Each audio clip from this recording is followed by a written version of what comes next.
हमर दोनों हाई से,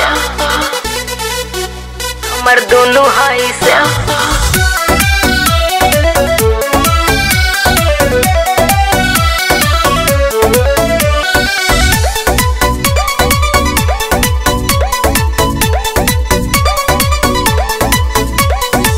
घुमेलू रानी लगा के कजरावा, तहरा पे बाटे हो सब कर नजारावा।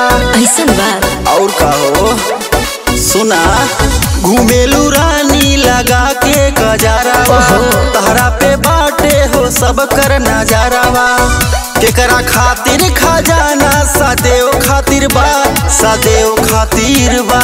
सुना हमर दोनों हई से पति देव खातिर बा, पति देव खातिर बा। हमर दोनों हई से पति देव खातिर बा, पति देव खातिर बा। हमर दोनों हई से, हमर दोनों हई से।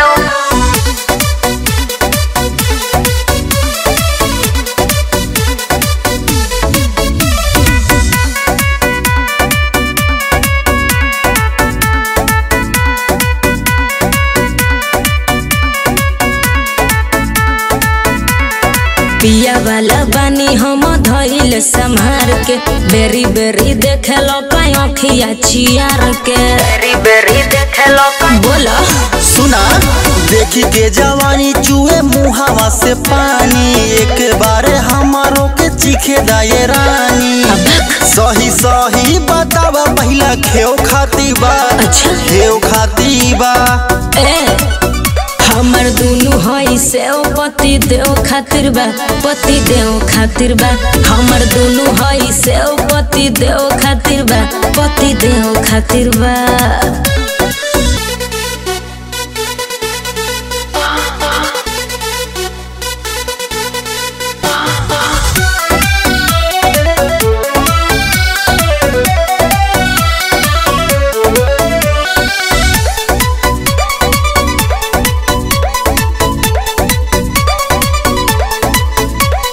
डीएस धीरज नहीं तोहरा के ठेकी, फिर में न खुली जवनिया के पेटी। अरे खुली हो टेंशन ना ला।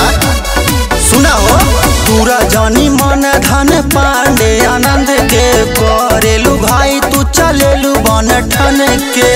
सुख जाई धइल जवन देव खाती बा, देव खाती बा। हमर दोनों हई से पति देव खातिर बा, पति देव खातिर बा।